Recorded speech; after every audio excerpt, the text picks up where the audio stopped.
Thank you for joining me, Ashwyn Mberi, on NMH at 1. In this lunch hour, we will highlight the news-making headlines in Namibia and beyond, ranging from current affairs to community stories, sports and economic news. Here are the news headlines. Shell has made its fourth successive oil discovery offshore Namibia. Oshakati electrifies 770 households. Youth Climate Change Conference underway. And Otjozondjupa governor urges solution to RedForce. Follow all our programs on oneup2.com, DSTV 2 at 5, GoTV 25 in Namibia. Midday news update coming up.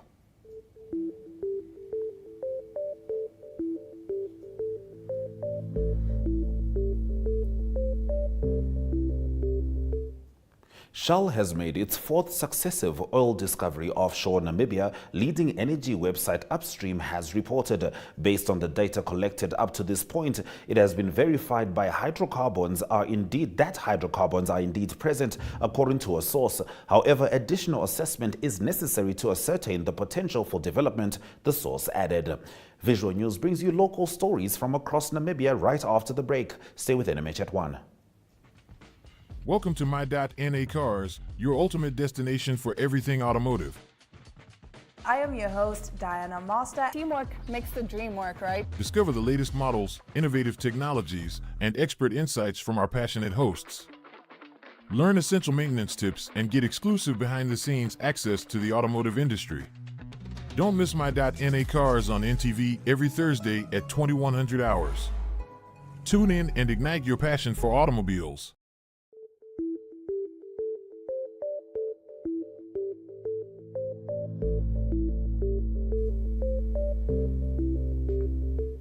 Let's get into the visual news on NMH at 1.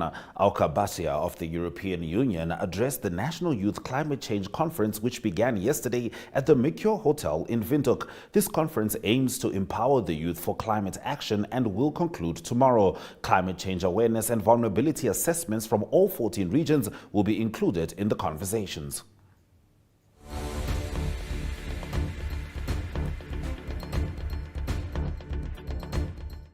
We need to harness the opportunities that they are there. Challenges will be there. But this is where the youth come in. When you start to make efforts to overcome those challenges, that's where the transformative potential of the youth comes to the fore. And this is where how we connect. What can we do? After all, the action has to come from your side. It's the enabling environment which the policy makers do, which the development partners like us can support. We can provide you with the platforms. Last year itself, we launched along with the Ministry of Youth regional platform, the Namibia chapter of a regional Africa-wide platform, the Youth Connect. You know, that's a huge platform for you to connect to other youth, to campaign for issues like climate change. That's something you all need to make use of. We had a huge event in Otjozondjupa last year. There were over 400 youth from all the regions which had come.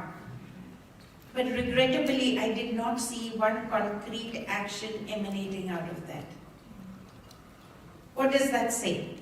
Do we only come and attend these inaugural meetings? And please forgive my plain speaking because I feel very strongly and passionately about that. Because I feel there is that energy, there is that capacity amongst yourselves to make that change. Do not expect change to come from us, the older generation. We can be a guiding force. We can advise you, guide you, but the action has to come from you. The ideas have to come from your side. So we look forward to you actually to become that energy, to become, these are not just mere words when we say you are the future, you are the agents of change. Be the change that you want to see.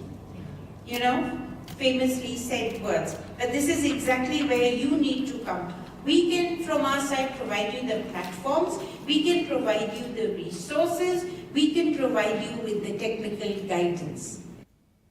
In our next story, the Otjozondjupa State of the Region address was delivered earlier today.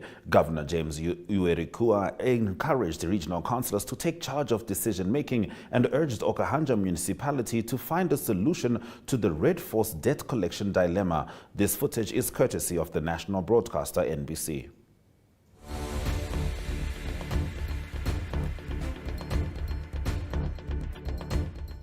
However, we have noted that there is a RedForce program aimed at collecting debts in Okahanja municipality. These have cost and roughed some feathers of the residents. I urge you, Your Worship the Mayor, look into the RedForce issue seriously. It is indeed a burden to the community. Of course, we can collect debts, but let's see how best can we take confidence of the community with us through consultation and involvement of the communities, as opposed to us taking a lead without them being in the know. Equally, I would like to urge councillors be at the center stage of decision making. When programs are being decided in your council, we will not say it's officials, we will ask you, the political leaders, be at the center stage. You are not interfering, you are not intervening, but you are indeed taking account of what is happening in your municipalities. Don't use that intervention and interference as an excuse of inaccountability. Namibian Sun leads us into the newspaper review segment after the break. Welcome to What's Cooking, where culinary passion meets expert insights. Somebody must really want to cook and want to cook good food. Immerse yourself in the bustling world of professional kitchens as top chefs create mouthwatering dishes. Join us for in-depth interviews as our host explores the experiences and expertise of our guest chefs. Don't miss out. Tune in to What's Cooking on NTV every Friday at 2100 hours and let the culinary adventure begin.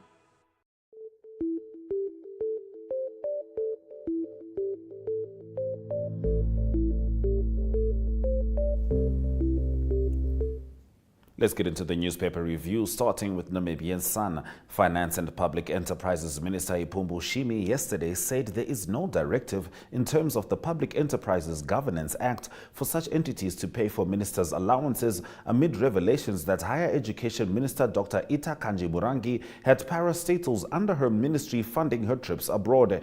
In a separate report, MITCO employees are threatening to strike if their list of demands, which includes a 14% salary increase, are not met. The employees yesterday held a peaceful demonstration and said there has been a delay in their salary negotiations since September 2022. According to them, they were meant to receive an increase on 1 March. A petition was handed over to MITCO CEO Mwilima Mushokabanji, threatening to strike if their demands are not met. Efforts to locate 16 state witnesses to testify in a fraud case have largely yielded no results. Only 3 of the 16 witnesses could be found, State Prosecutor Toadago Hawaseba told Judge Nate Ndaundeapo on Monday. The fraud case against Anthony Tony Mbok and Daniel Nguilepo has been dragging on for more than a decade. Mbok and his co-accused, including Mbok's company, stand accused of 10 charges of fraud relating to checks with a combined value of around 3.9 million Namibian dollars, which the accused allegedly intercepted. Republican's front page reports on the strong winds accompanied by bitter cold, which have been raging all over the country since Monday. On page 3, the paper reports that a total of 13 shacks were gutted in 2 separate fires in Swakopmund yesterday. No fatalities or injuries were reported, but about 16 victims, including 4 children, were affected by the first fire. According to Inspector Eleni Shapumba, police commander for community affairs in the Erongo region, the first incident happened around 7:55 a.m. in Mondesa's Tulinawa. Now, the first National Youth Climate Summit is currently taking place in Windhoek. The aim is to give young people the opportunity to address the issues and problems that climate change and to make their own demands heard. That is what Agomana Zeitung in today's edition opens with. The event was opened by the junior mayor of the city of Windhoek, Sylvia Shapumba. In her opening speech, Shapumba stressed the importance of young people walking their talk. She called for the development of a national youth declaration on climate change to guide future efforts to effectively address climate challenges.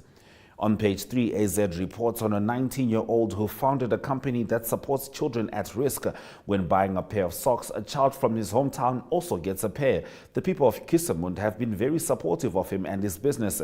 There are many people in Namibia who live in poverty. I give people the opportunity to help the children. When they buy a pair of my Kasi socks, I donate a pair to a child at risk. For 50 Namibian dollars, you and the child can get a pair of socks. Akumba Andreas, co-founder of Kasi Socks, explains. Stay with us as we continue with the Namibian newspaper after the break.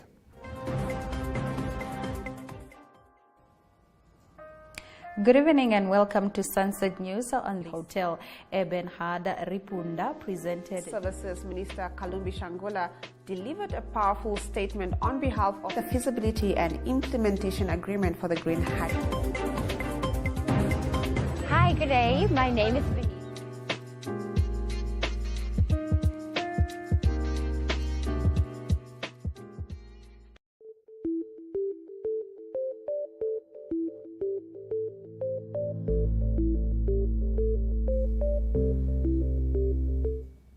The Namibian newspaper reports that mobile telecommunications company MTC yesterday said it would not share its infrastructure with other industry players. This came despite a report from the country's regulator, the Communications Regulatory Authority of Namibia, indicating that this is among the causes of the high cost of data for Namibian consumers. CRAN says Namibia's data cost is the third highest in Southern Africa. On page 3, the paper reports that the Namibian Broadcasting Corporation yesterday informed the Parliamentary Standing Committee on Human Resources and Community Development that it lost about 10 million Namibian dollars in potential revenue during an employee strike 2 years ago. The NBC's management defended hefty deductions from employee salaries instituted by the no work, no pay rule, saying this was mutually agreed on by the company and its striking workers. An estimated 390,000 people face acute food insecurity between January and March 2023. Exacerbating food insecurity were key factors such as high food prices and localized adverse weather that induced severe shortfalls in cereal production in 2022. This state of affairs was shared by the Food and Agriculture Organization in its most recent Crop Prospects and Quarterly Global Report on Food. The FAO is a specialized agency of the United Nations that leads international efforts to defeat hunger. Its goal is to achieve food security for all and to ensure people have regular access to enough high-quality food to lead active, healthy lives.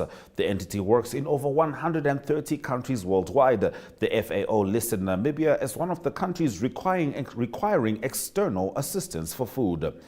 Now, Sydney Scriver, who was held in custody for allegedly killing a man whose burnt body was found in the city's southern industrial area nearly 4 months ago, has allegedly committed suicide in the toilet at the Windhoek police station yesterday morning. Scriver, 40, was arrested in April this year and appeared before David Mukuyu in the Windhoek Magistrates Court on counts of murder and violating a dead body. He had been reportedly suicidal after his rearrest on Saturday when he escaped from police custody after being taken to the hospital to collect his chronic medication. He escaped on 5 July and was rearrested on the 8th.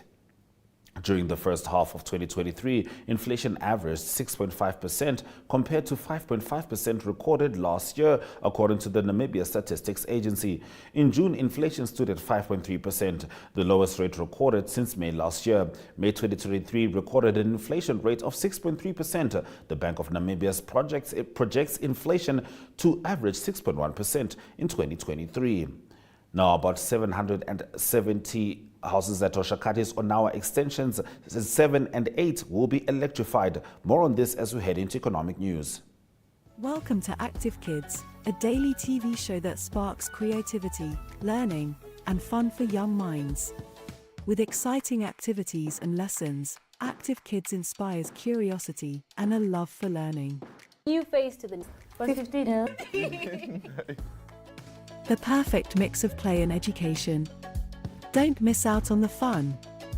Tune in to Active Kids on NTV every weekday at 10 o'clock and let the adventure begin.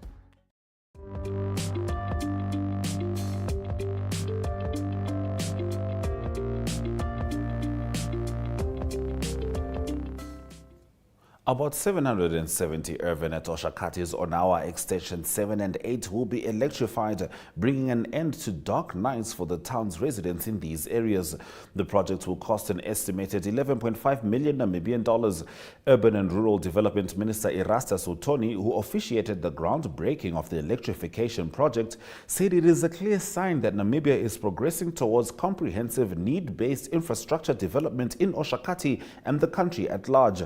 Utoni applauded Oshakati Premier Electric for meeting the expectations of government goals in supplying electricity to communities. The minister said the journey to electrify these areas began in 2016 when OPE conducted research aimed at identifying households in the informal areas that had access to the grid but were not yet connected. A total of 1,200 households were identified. In conjunction with the consultants, OPE then embarked on another research project in 2019 to identify residents within the boundaries of Oshakati who are not part of informal or formal areas and do not have access to electricity. Let's head into the economic indicators.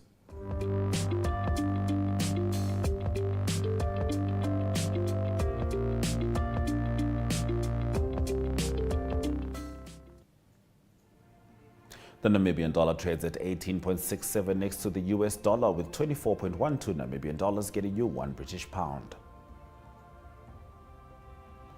Selected NSX stock closing prices maintained their value, with MTC on 7.50 points. Trustco Group Holdings being the only stock closing down 6.90%, whilst the local index maintained its value. All commodities made upsurges, with the most upsurges coming from platinum and copper with 1.02% respectively. Angola and the Democratic Republic of Congo have announced a joint project to rehabilitate the railway line linking the Congolese mining regions to the Atlantic Ocean. Stay with us for the full story. Welcome to My.NA Cars, your ultimate destination for everything automotive.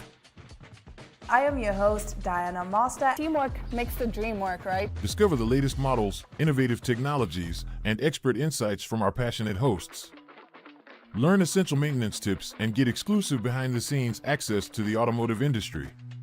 Don't miss My.NA Cars on NTV every Thursday at 2100 hours. Tune in and ignite your passion for automobiles.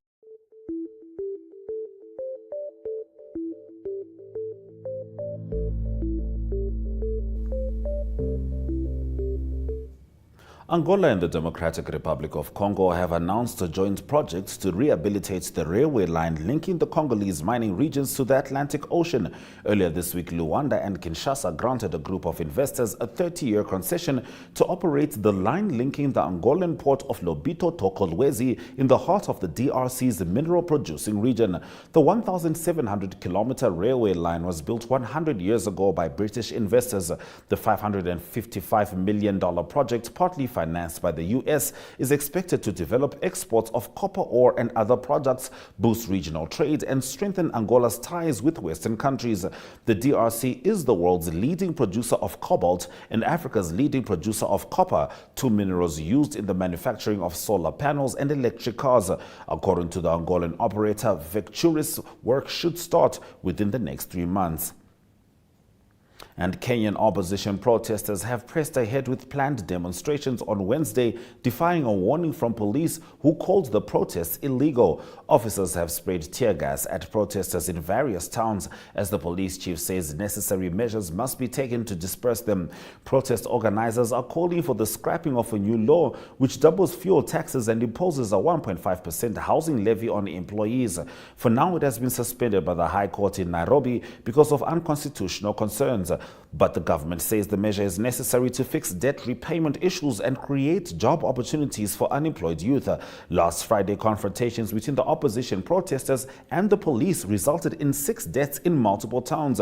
On Wednesday, major roads in the capital, Nairobi, as well as Kisii, Kisimu, and Nyeri are noticeably less busy, and videos online show blocked roads in several areas. Bus and taxi drivers have joined the demonstrations, expressing concerns about rising fuel costs. Many businesses remain closed and transportation has come to a standstill. We'll be swinging over to Israel in international news.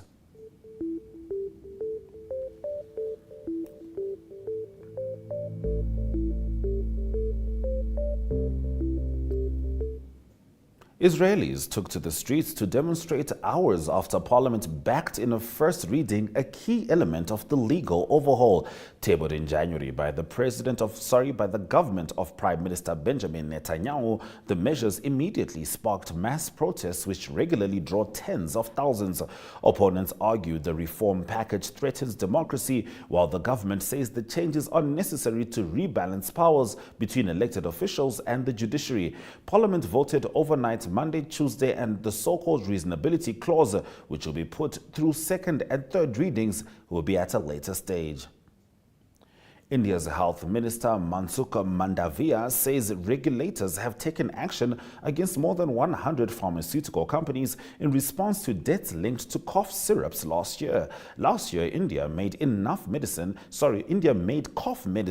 and it was blamed for dozens of child deaths in the Gambia and Uzbekistan. After inspections of manufacturing plants, the minister said production had been stopped at 31 companies.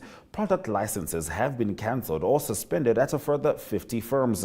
The Indian government has previously said it would make tests mandatory for cough syrups before they were exported. India sees itself as a pharmacy of the world, with exports of medicines last year worth more than $24 billion. We'll be swinging over into Paralympic Athletics World Championships after this break. Welcome to What's Cooking, where culinary passion meets expert insights. Somebody must really want to cook and want to cook good food. Immerse yourself in the bustling world of professional kitchens as top chefs create mouth-watering dishes. Join us for in-depth interviews as our host explores the experiences and expertise of our guest chefs. Don't miss out. Tune in to What's Cooking on NTV every Friday at 2100 hours and let the culinary adventure begin.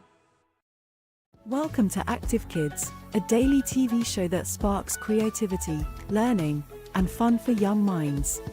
With exciting activities and lessons, Active Kids inspires curiosity and a love for learning. New face to the 15. The perfect mix of play and education. Don't miss out on the fun. Tune in to Active Kids on NTV every weekday at 10 o'clock and let the adventure begin.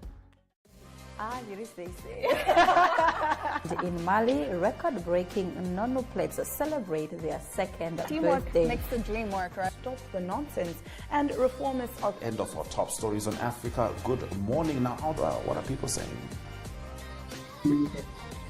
All right. I'm now challenged to understand that Zimbabwe only has...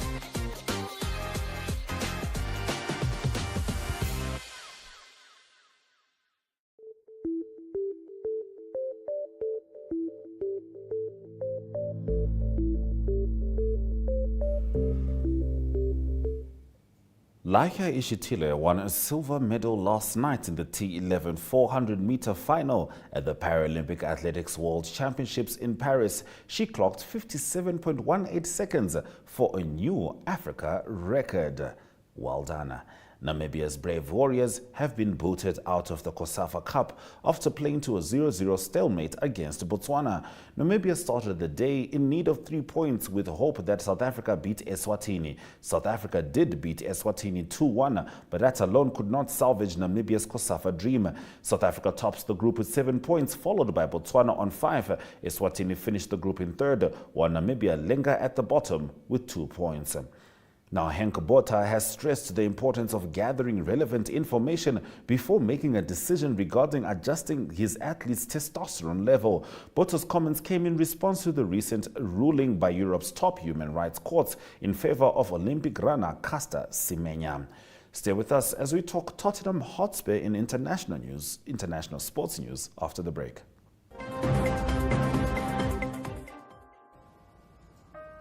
Good evening and welcome to Sunset News on the Hotel Ebenhard Ripunda presented. Services Minister Kalumbi Shangola delivered a powerful statement on behalf of the feasibility and implementation agreement for the Green Hydrogen.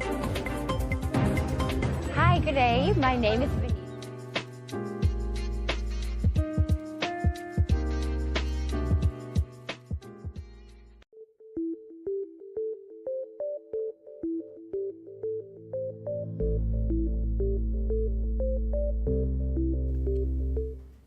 Let's get into the international sport updates. Tottenham Hotspur's Ryan Sessegnon has undergone surgery on his left hamstring following an injury he sustained in pre-season training. When Haiti play England in Brisbane on their Women's World Cup debut this month, it will mark the culmination of a long and arduous journey against adversity. While many teams in women's football fight for recognition and resources, the Haitians have had to overcome the additional challenges that have afflicted the Caribbean nation. And veteran Springbok and Cheetahs utility back Frans Steyn has announced his retirement from professional rugby. Steyn has struggled with a knee injury he picked up earlier this season. Goodbye to a true legend. If you're just joining us, this is NMH at 1, and we'll get into the highlights from today's broadcast right after this. In Mali, record-breaking Nono plates celebrate their second Teamwork birthday. makes the dream work, right? Stop the nonsense. And reformists are... End of our top stories on Africa. Good morning. Now, what are people saying? All right. I'm now challenged to understand that Zimbabwe only has...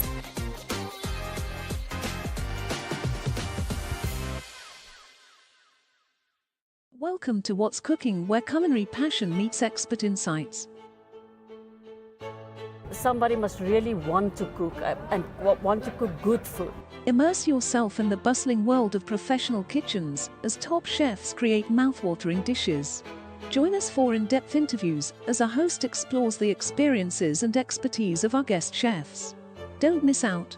Tune in to What's Cooking on NTV every Friday at 2100 hours and let the culinary adventure begin.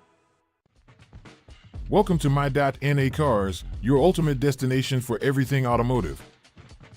I am your host, Diana Master. Teamwork makes the dream work, right? Discover the latest models, innovative technologies, and expert insights from our passionate hosts. Learn essential maintenance tips and get exclusive behind-the-scenes access to the automotive industry. Don't miss My.NA Cars on NTV every Thursday at 2100 hours. Tune in and ignite your passion for automobiles.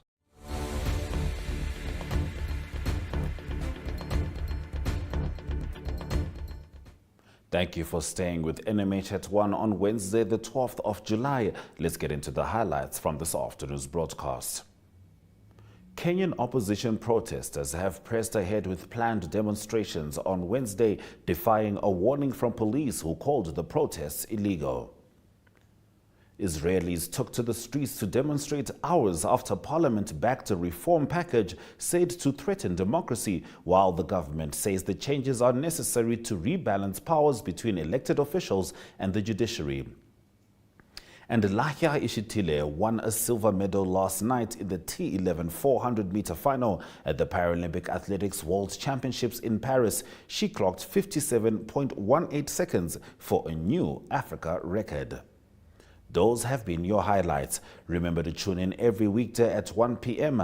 to spend your lunch hour with NMH at 1, catching up on the latest news in Namibia. Until tomorrow, stay safe and keep warm.